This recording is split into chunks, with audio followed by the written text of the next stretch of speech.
Yes. I got a question about the books that we really want to get. Unfortunately, I don't know exactly when we're getting the book. I will to check with Rav Moshe David and ask him to send an update. So I'm not informed about that.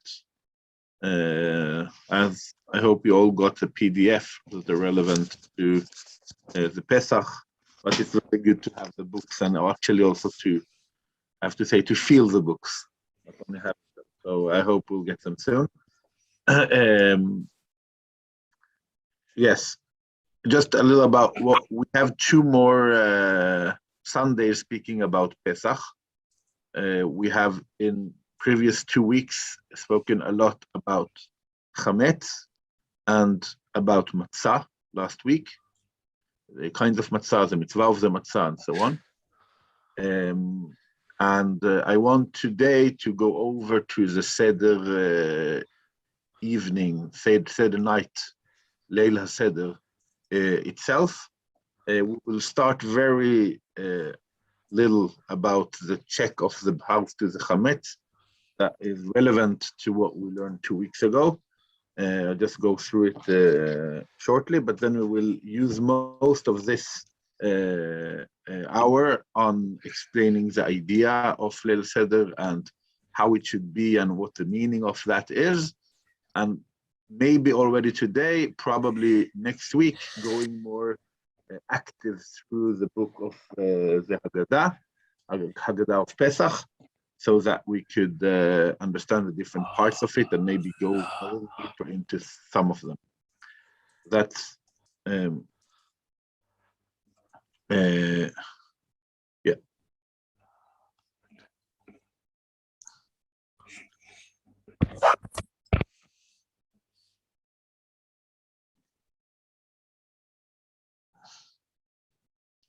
Yes, so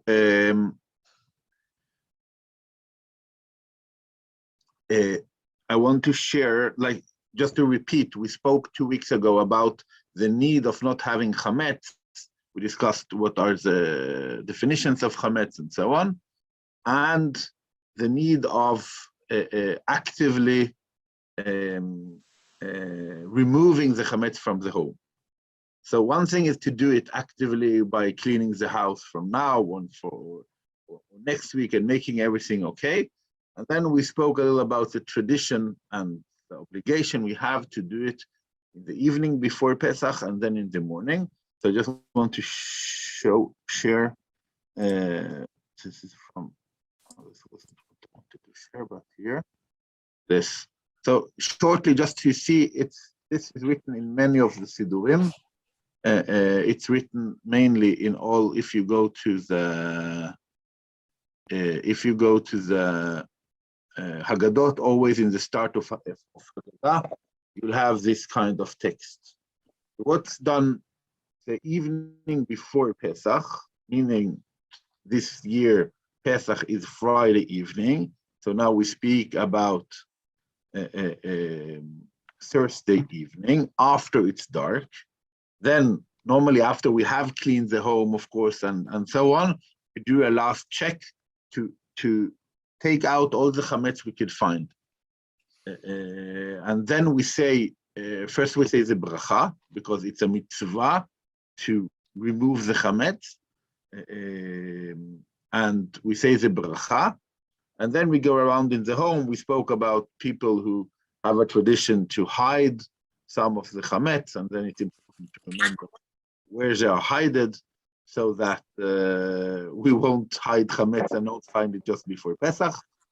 It's normally the family gathers together, do it together in the family, and by that you actively feel now we're really close to Pesach and so on.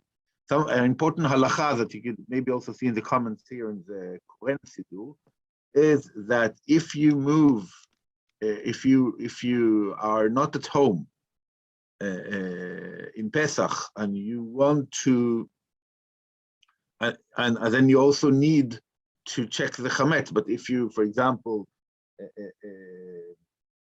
go abroad 4 days before Pesach, you should still do this check.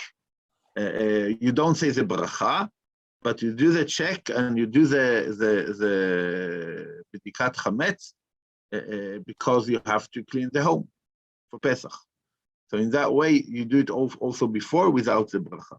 After we finish the check in the evening, in the night, we say the text that we could see here, Kol Chamira.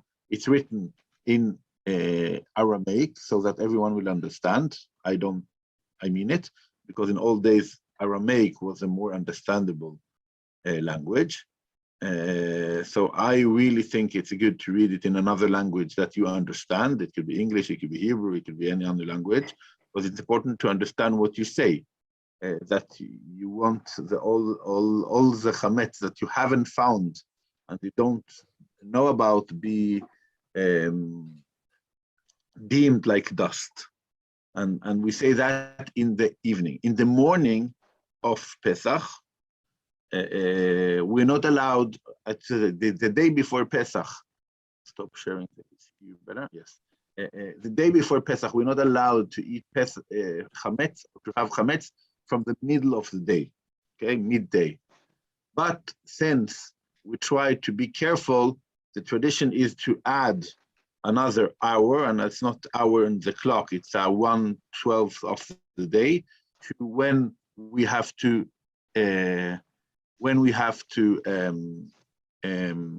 remove all the chametz from the home, not having any chametz, and even another hour until when we stop eating chametz.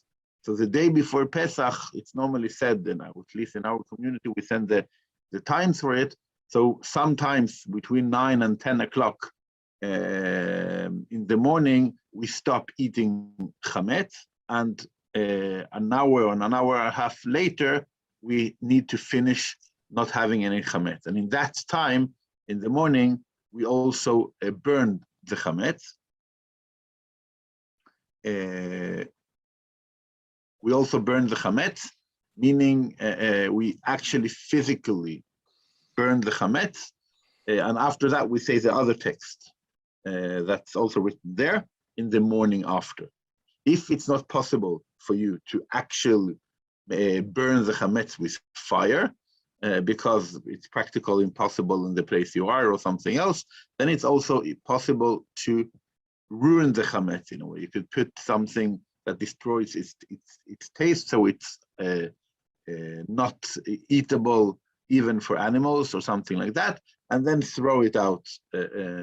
So you take it away from you. But the original thing, and it's actually an active thing of burning the chametz, is very nice. I don't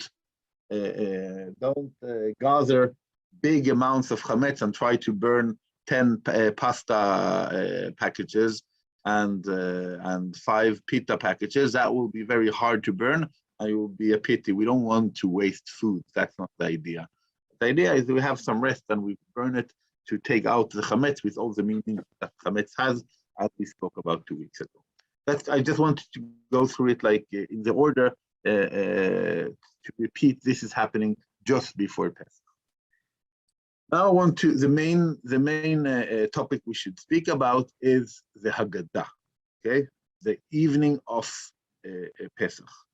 And the Haggadah has a very clear order. Often some even have a tradition to sing the order. See here. This is often in the starts of some of the Haggadot we have. Here have the order of the Haggadah. This is with drawings and so on. Just can't go down for one another reason. So we have the order of the Haggadah, making the Seder evening and the things we go through this order in one hand, feeling a little as a mess. It's lots of things. This happened, and we're thinking, and you're reading, and you're eating, and you're eating again, and you're drinking wine, and all of these things. So it feels as a very special balagan night, but it has a very clear order and things you have to go through and so on. Generally, if we'll have time, we'll try to go through some of the topics there. It's important to know that it is very similar to a normal Shabbat or holiday meal. that starts with the kiddush in the start and has the bread afterwards, and then have the meal, and then have the birkat hamazon. That's a part of this order. In addition, we have several traditions that take some time to sing and so on, and that's what makes this evening very different.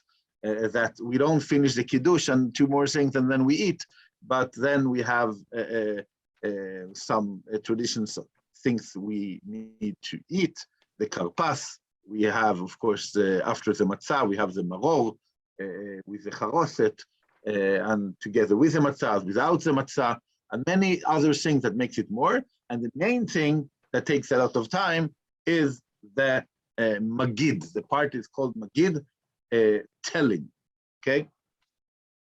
And let's see a little the source of this telling from the Torah. When we read about the Exodus, in the Exodus itself, I'll share in this one.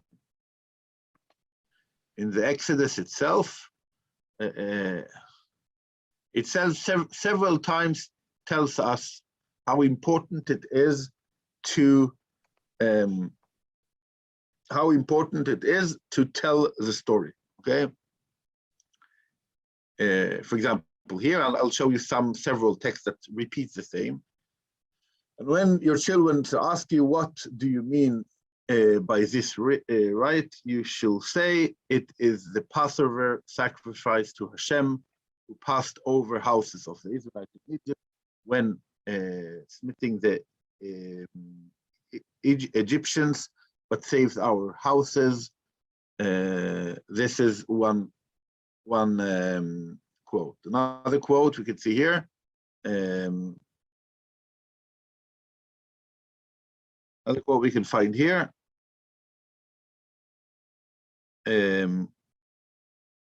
Here, I think this wasn't the right one. First, twice in the same chapter. And you shall explain or tell your child on that day, it is because of what Hashem did for me when I went free from Egypt. And as we saw later in the same chapter 13 in Exodus, and when in time to come a child of yours ask you, saying, what does this mean? You shall reply, it is with the mighty hand that Hashem brought us out of Egypt, the house of bondage. So here we see again the same text of saying you should tell this story, how important it is to tell the story. And here again, you shall say to your children, we were slaves to Pharaoh in Egypt, and Hashem freed us from Egypt with mighty hand. Hashem gave before our eyes marvelous signs and so on. So this is the telling the story, and you see mainly to the children, is something that is repeating in the Torah several times, connected to the story of you shall celebrate Pesach and you should tell the story. So when we speak about which mitzvot we have in Pesach, we often speak about eating matzah, eating maror, not having chametz. There is another mitzvah, telling the story.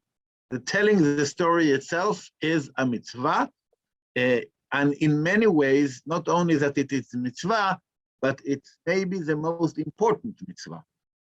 Meaning that the reason why we eat matzah is that it will lead us to tell the story. The reason why we eat Pesach offering, we don't do, but we're eating, is to tell the story. The reason why we eat maror is to do that. When your child will see that we celebrate, they will ask, why do we do this? And as an answer for that, you will say, that is because we went out of Egypt. They will give you an opportunity, a good opportunity to tell them the story. Not, okay, I have to tell you something, but Father, why do we do this and this and this? Oh, I will tell you. And then there is an opening to understand and to listen to this story. In a very, I think, special way, and I think it's unique, very, very unique mitzvah if we compare it with all other mitzvot. Like if I need to in Rosh Hashanah to explain to my children what the shofar means, it's because we Jews together gather and listen to the shofar, and I want my children to be a part of it also. So I tell them, you have to understand it, because you have to learn, because it's a part of what we do. So we try to teach our children our traditions according to all our traditions. In Pesach, the tradition itself is to tell the story to the children. Meaning, it's not we do that and you will understand that one day when you will be old, you will be obligated to eat the matzah and the maror and the Pesach and do and so on and so on. And because of that, I want to teach you. No, the teaching itself is what we need to do. The goal of it is. Can I ask something? Yes. How is this combined with the four sons?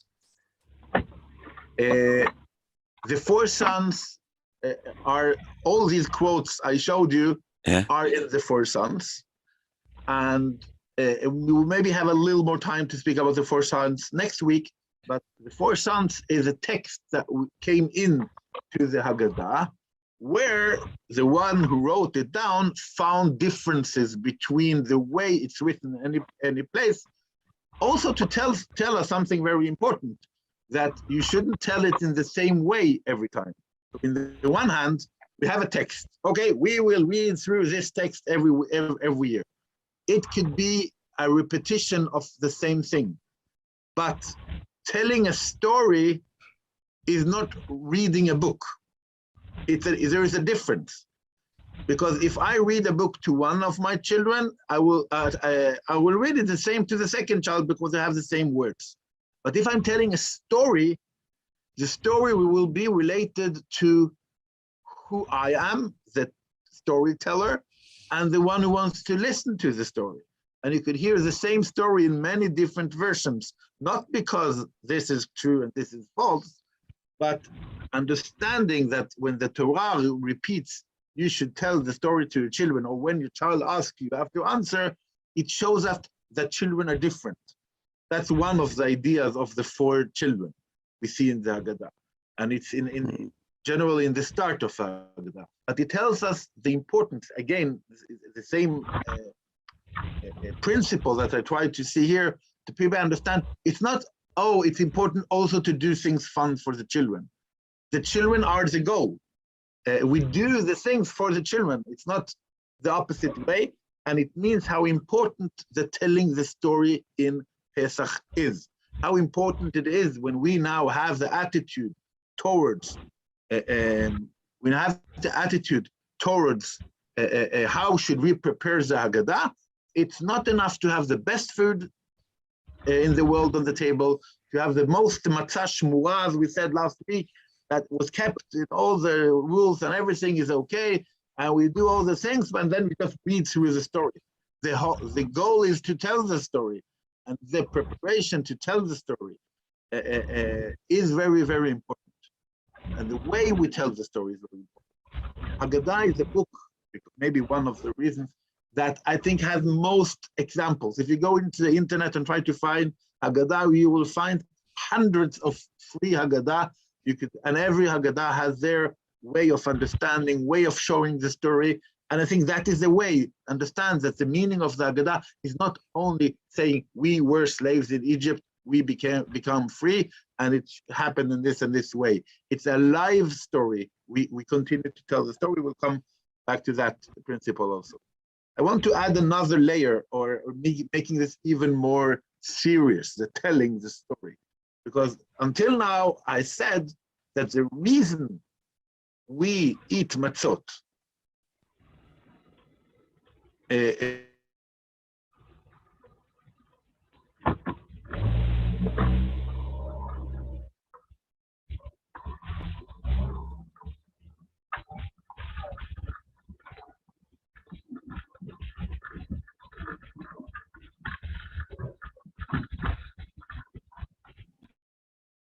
Har Joav frosnet?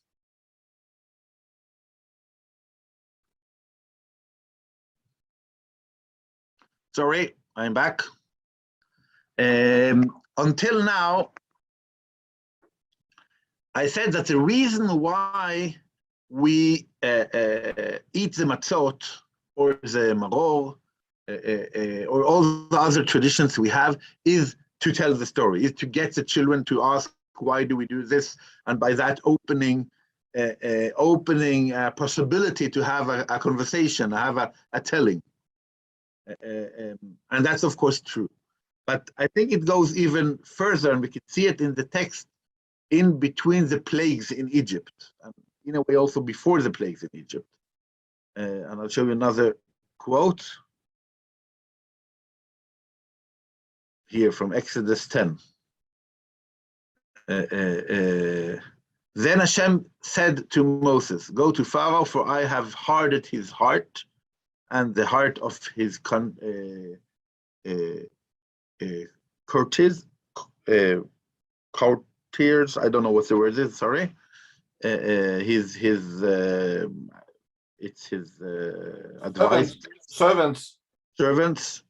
In order that I may display my signs among them. And why is that? And that you may count the hearing of your children and your children's children, of your children's children, how I made mockery of the Egyptians and how I displayed my signs among them, in order that you may know that I am Hashem. So already in Egypt, before they were saved, Hashem says, the reason that I am saving you in this way is in order for your children and your children's children that they could tell it. So the telling here is the reason why it happened. And in that way, I think that the understanding, connection that we have in the Seder evening, when we tell the story, it's not only repeating something that happened there and we are free because they were saved. They did it in that way so that we'll sit today and tell the story. The reason why it happened was, and in that way we really become a part of the story, we'll come into that, by being and telling it, because that was the goal. I think it put the telling in a special, I think, very important level of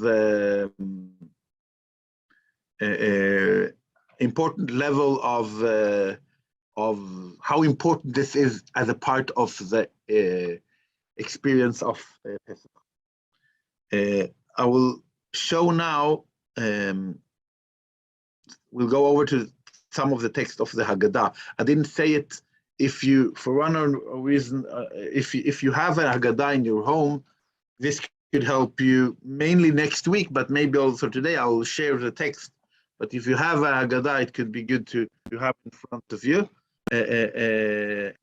And we'll go through very few texts of the Haggadah that I want to choose, not so that we will learn the text, but that we will continue with what we started now, speaking about the importance and how we should tell the story.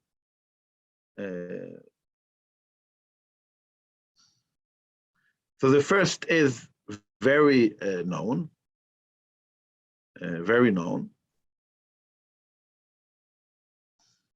is Manishtana Alayla Ze.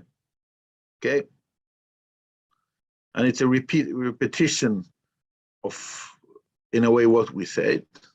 If anyone could just read this song shortly.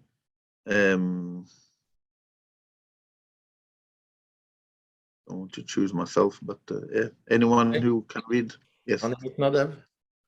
Thank you, Kato. What differentiates this night from all other nights? On all other nights we eat chametz and matzah. This night only matzah. On all other nights we eat other vegetables. Tonight only maror. On all other nights we don't dip our food even one time.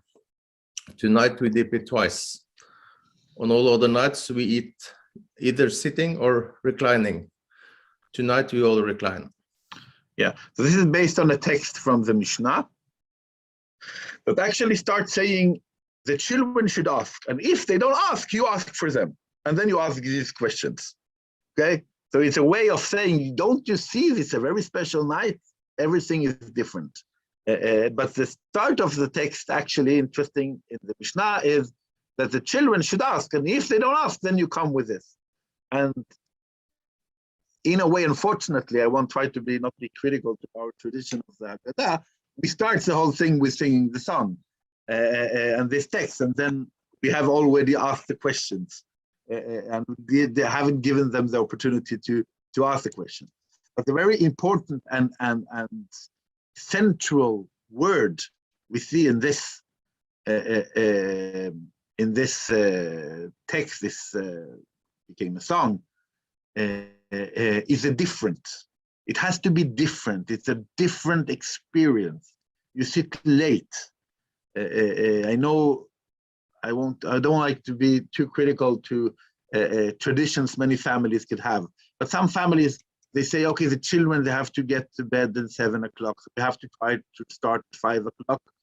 And then it's too much for them to speak too much. So we will do a short version, sing the songs, and then come to the food. And in the end, what do? They change the whole idea of Seder. That shouldn't be a normal meal. It should be different. It should be late. So the children, or even children who normally go to bed at 9, they go to bed at 11 or 12. And it makes an experience for them that they remember, that they feel. And yes, I could remember even from I was younger, I didn't like it took too much time for the food because I was hungry. But it's also an experience you remember. You understand, okay, this is different. It's not the same. It has the same, as we said, in a way, the same shape as a normal Shabbat and holiday, and then it's so different at the same time. It's so different. So being a different a night from any other night is a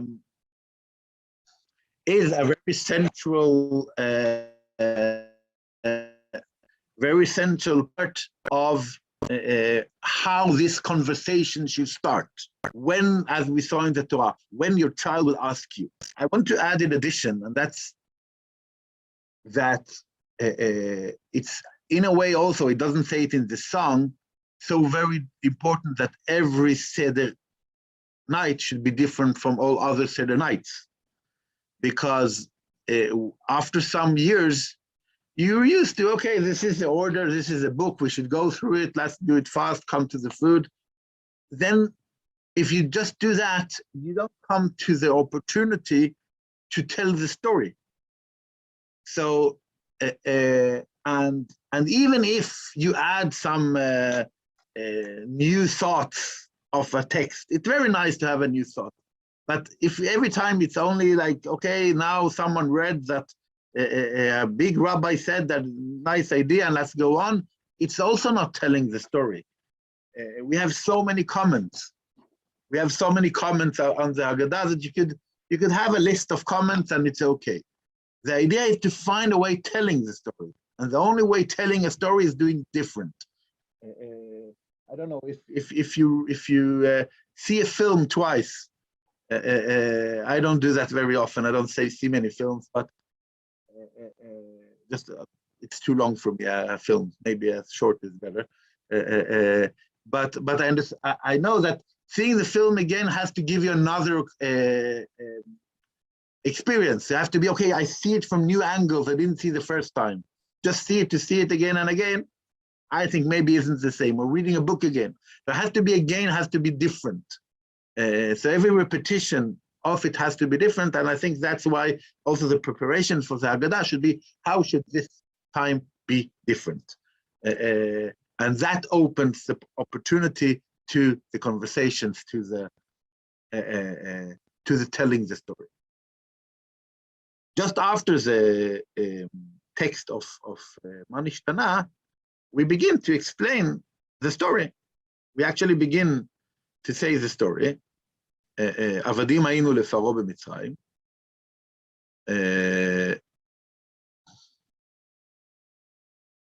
And we begin also with the frame of how we should tell the story.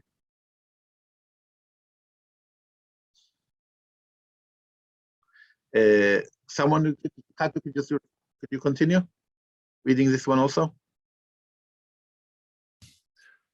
We were slaves to Pharaoh in the land of Egypt, and the Lord our God took us out from there with a strong hand and outstretched forearm. And if the Holy One, blessed be He, had not taken our ancestors from Egypt, behold, we and our children and our children's children would all be enslaved to Pharaoh in Egypt. And even if we were all sages, all discerning, all elders, all knowledge about the Torah, it will be a commandment upon us to tell the story of the Exodus from Egypt. And anyone who adds and spends extra time in telling the story of the Exodus from Egypt, behold, he is praiseworthy. Yeah. So the start of the story is just reminding we were slaves in Egypt and so on, as we all know. And then it says a text that is, I think, very important in the understanding of the telling, and that's maybe why it comes just before we go in the depths of telling in the Haggadah. And that is that even if we know the story, we have to tell it. And I think it in many ways, I said it before, that you could think, we said first that the Torah says you have to tell your children. Okay, I don't have any children here, so I shouldn't tell. Or I already know the story, let's go on. I know the details, no problem, let's go on. But no, the idea, as we said, is to tell the story again, because the telling itself has a meaning. It makes it alive. Every time you tell it in a different way, you understand it in a different way. And by doing that, you make the story alive. You make the story alive in a way that makes it meaningful for you. Can I? Yes, of course. Good.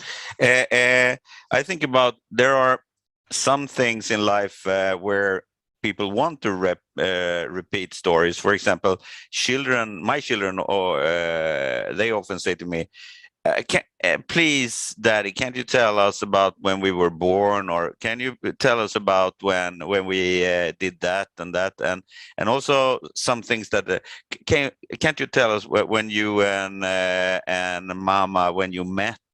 They are kind of a value in the repetition, because it ties everybody together. And I think that this telling, in one hand, is something that we must do, and there is a kind of techniques to do it from different angles and different things. But you can, maybe it's also a good idea to connect to the need for everybody to connect, and the need to tell that kind of stories that connect us. Please tell us again about that, because it's so important because we feel so much as a family or as a people when we tell this story. The more emotional part, besides the more technical, like almost the creative writing technique part that you talked about. So, yeah, that was just a thought. Yeah, I totally agree. It's telling the story that is making our identity, and telling the story again, even if I know the details, could still give experience of the telling itself. So maybe you say it better than I said. It's not only to find a new learning in the telling, it's also the telling itself, the experience of the telling, that is important, and makes a meaning. I had in my Seder class here in Oslo, we just teach about Pesach also, and I often tell how well the traditions of Pesach are to make the story alive. So I wanted to show it to the pupils themselves, and I asked them about here in Norway. The 17th of May is a very big experience of freedom from Danish and Swedes and so on. I won't go into these details here, but the idea is the freedom of a nation, and it's a big issue here. And then I asked them, okay, what was the name of the brother of the leader in Norway then? What did they eat when they had this constitution meetings and decisions? What was the name of the king in the other side? And many other details like that. And of course, they didn't answer any one of them. And I took the same questions and I asked them about the freedom from the exodus from Egypt. Of course, they know the name of the brother and they know and all the details they knew. Okay, what they ate, what they did, and so on and so on and so on. And I told them, look, it's a story that is 20 times, almost 20 times older than the story that is very important for us in Norway. And we know it to the details because we tell the story, because we tell the story in a live way. We have the symbols that remind us the things, that remind us the smells, that remind us the feeling, and we retell it all the time. That makes this story, as you said, Lars, so central in our understanding of who we are. And why we are, and what the meaning of it is, what the freedom is, what is believing in God is, that from the start of our creation as a nation, as a Jewish nation, that is the story of the Exodus. So that in that way, the telling itself is so important, and I think it's very important that we here in this session repeat it to understand that it's about telling the story to the children, but it's not only about that. It's telling, as we saw in the text, telling the story to yourself. You sit alone in the Seder, tell the story. You sit with someone else, tell the story together with them, whom it is. And as it says, as much you tell, better it is. Of course, when the story becomes to be boring and you see you lose the audience, then you should go on to something else, or to find new ways to tell the story. But if it's a really feeling of, okay, we really are telling together, we are going into the details, we experience it, we try to understand the meaning of it together, that's a very good Seder evening experience. Another text that is also very known, but I think it's important to take it up here, is something we say towards the end of the Magid. Try to find it fast, sorry.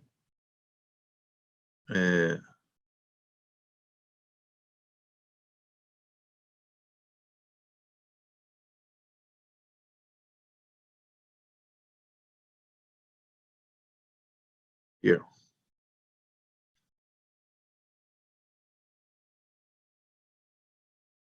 Katu, could you read it again?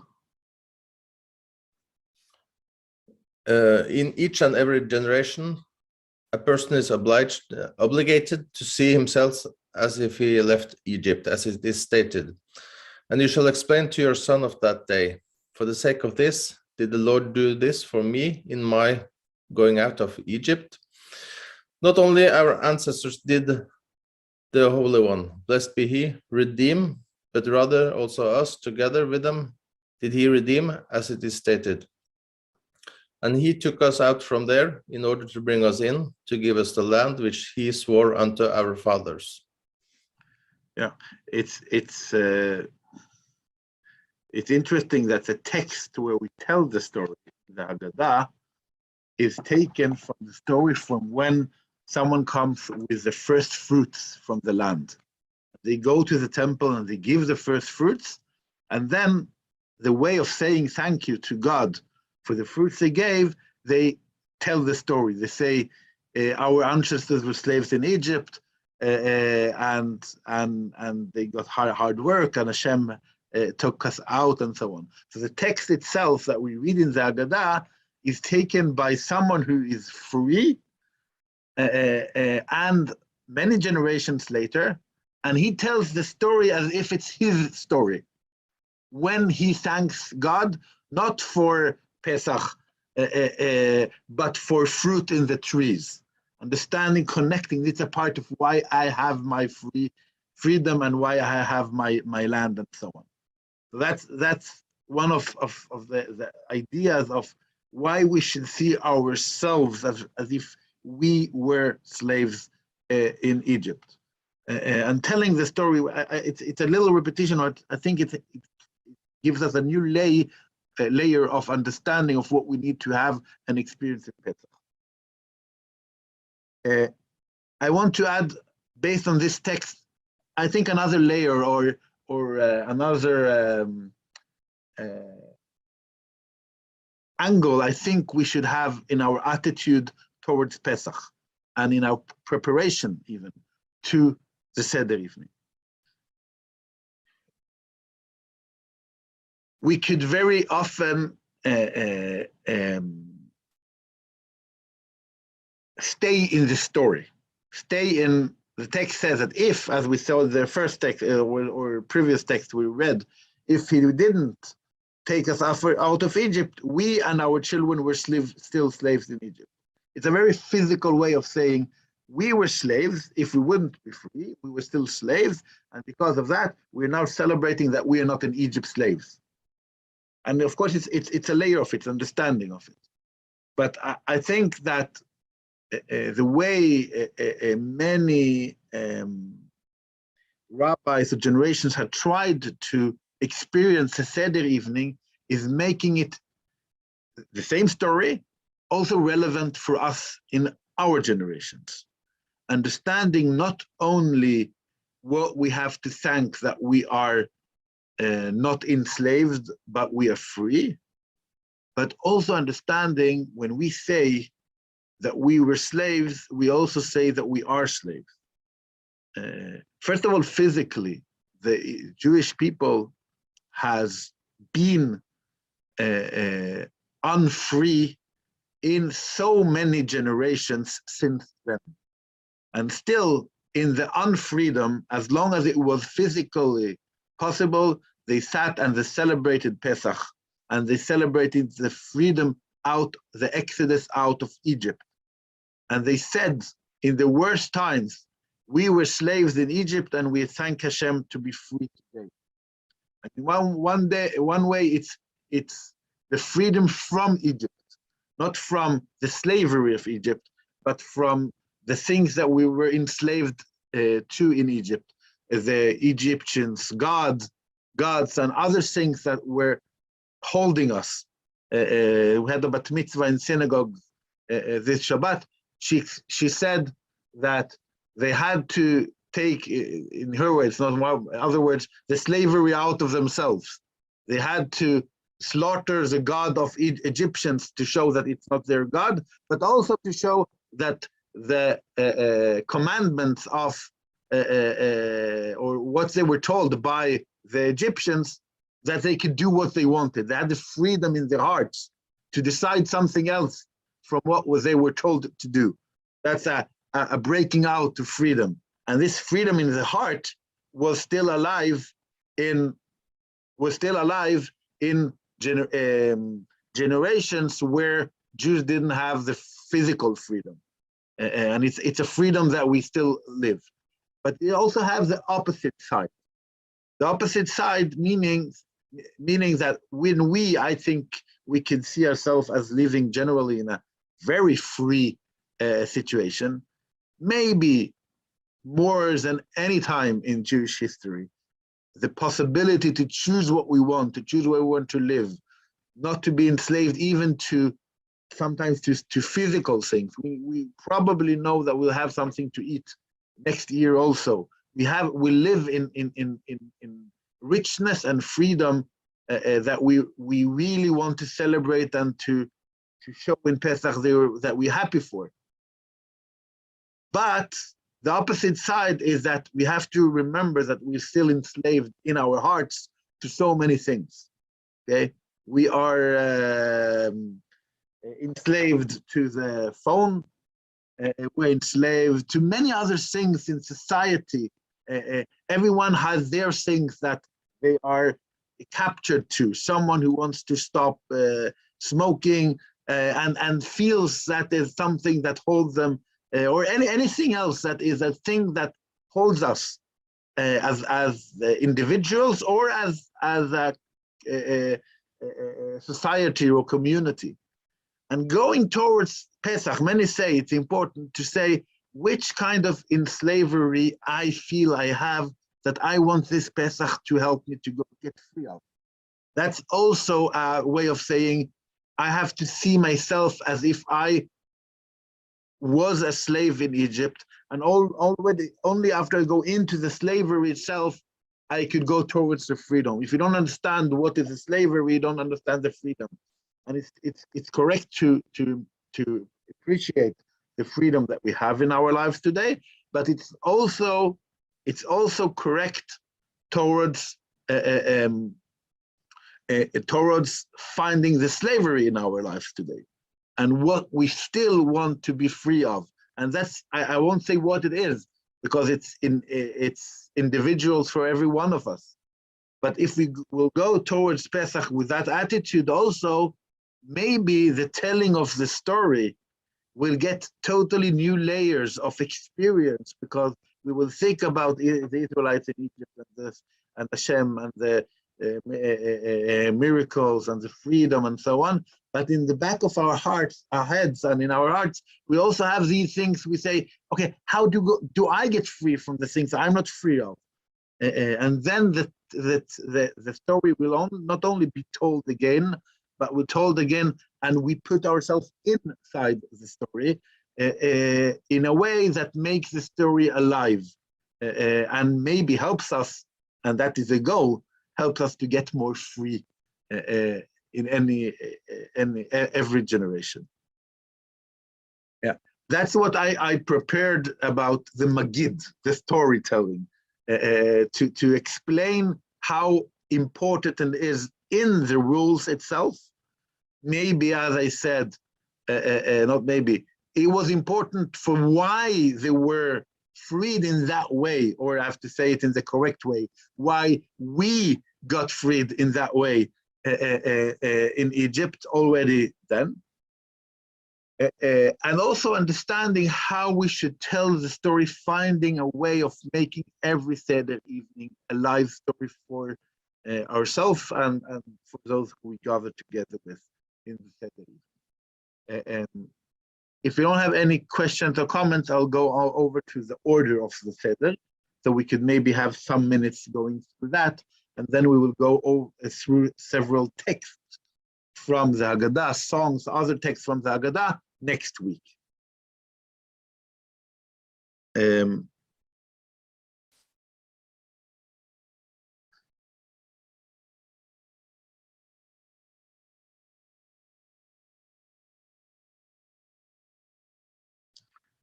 Trying to do the text bigger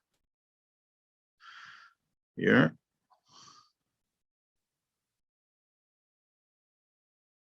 Yeah, do you see it now? I can't see you, but yes. Yes. So as I said, there is a frame in the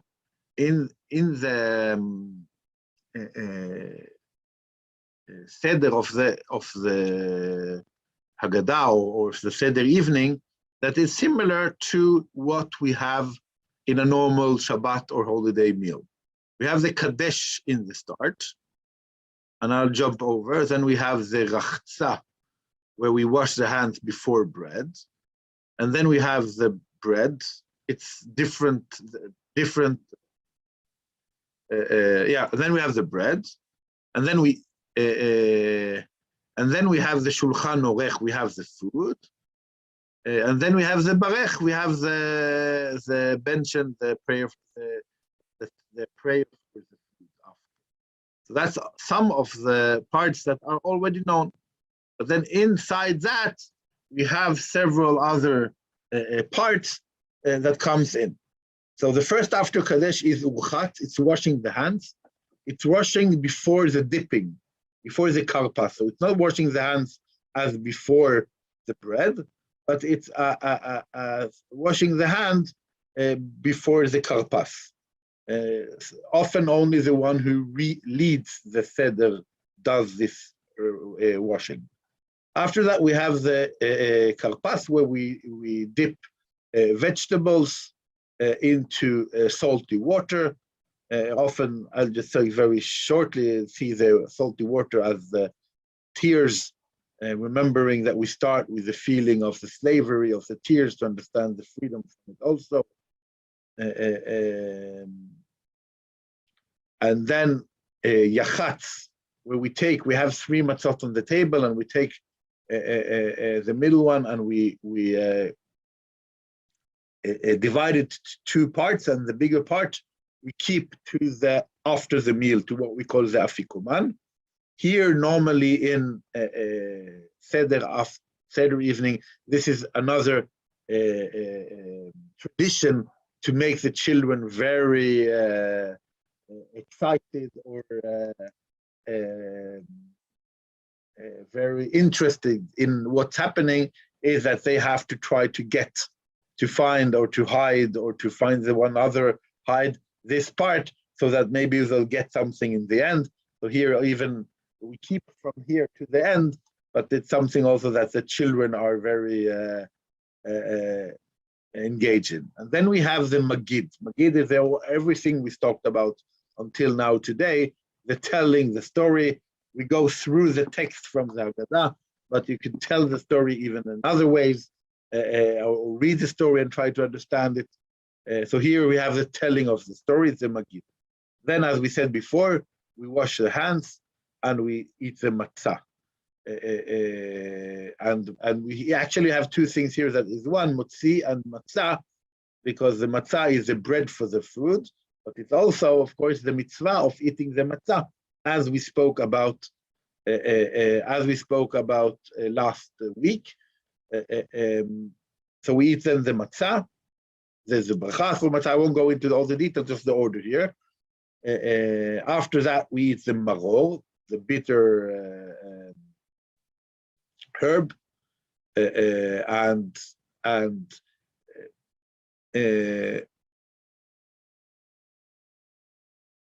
yeah, I'll say something more about the maror before we finish. I'll just go over. I finish the order. Then we eat the maror. Then we have the tradition of eating the maror together with the matzah. And in old days, it was together with the Passover offering also, to put them all 3 together. So there is a tradition of eating these 3 together. And then we come to the food. Okay? Food, I won't say too much, but it's very important to have good food. It's also possible to continue telling the story throughout the food. In the end of the food, we finish with afikoman.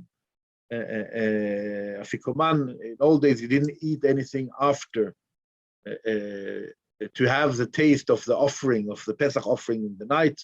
You finish with the Pesach offering, so we didn't have anything after.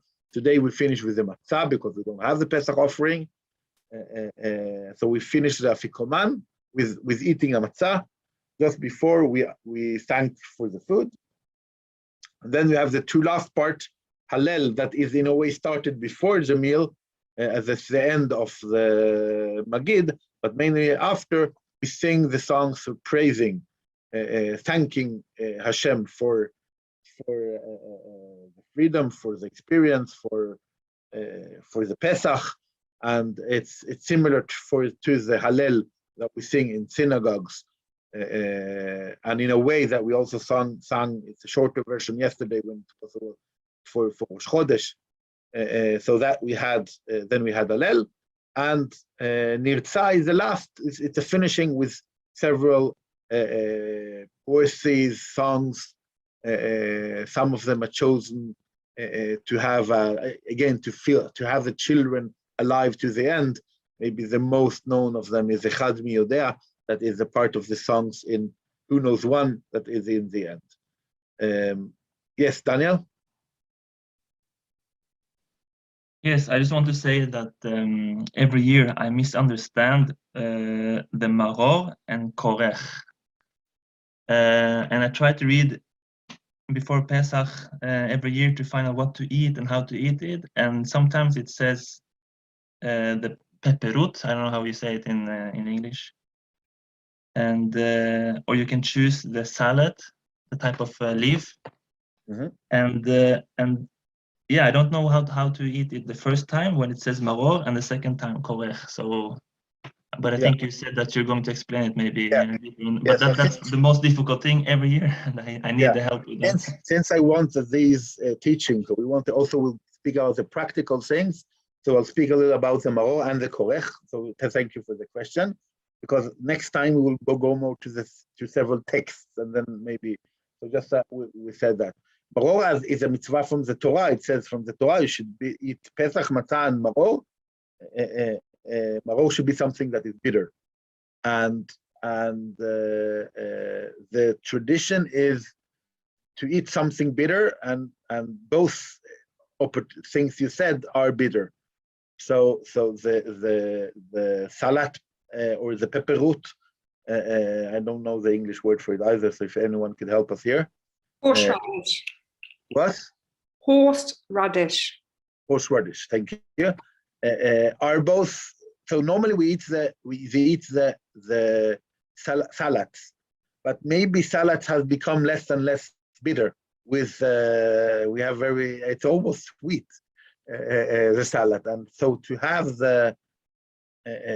the taste of the bitter, we put also that in, so that it tastes bitter as it should. That's what is. So normally, it's enough to eat salads without anything more. But if you really want to taste the bitter, I would recommend to put them together. I try to do that to taste the bitter. But this becomes much sweeter, not only the salad, but since it was very bitter and was hard to eat in old days, they dipped it in charoset that is very sweet to make the bitterness a little less bitter, the opposite way. And charoset is in many houses very respected, very weighted to. So the way Tasty. it's very tasty, yes. So instead of dipping the maror in the charoset, what we have is salat with a mountain of charoset on it. So it's you almost don't taste the bitterness.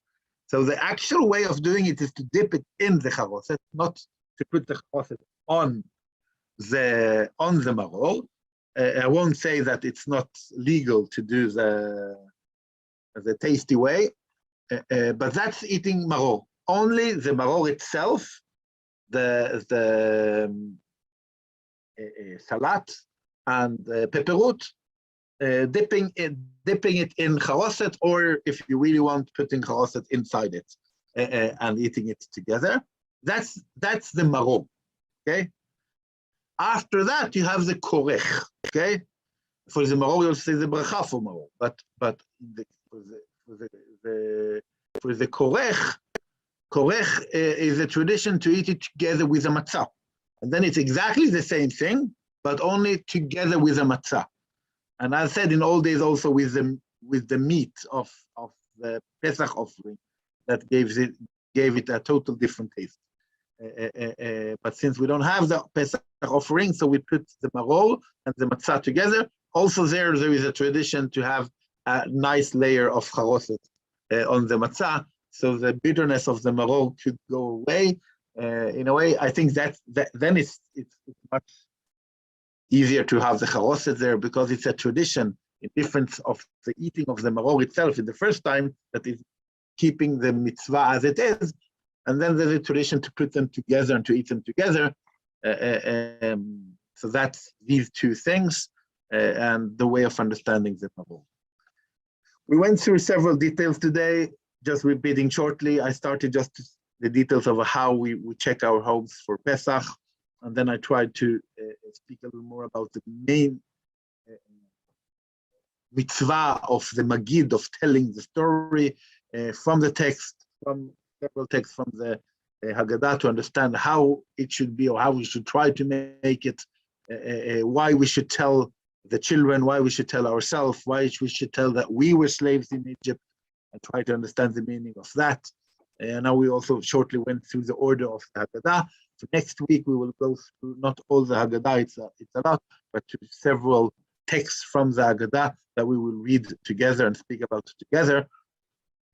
So if you have an Haggadah at your home, it's very good. If not, you could try to see it. As I said, you have lots of Haggadot in several languages in the net. We don't have a Norwegian one yet, but other languages have it also.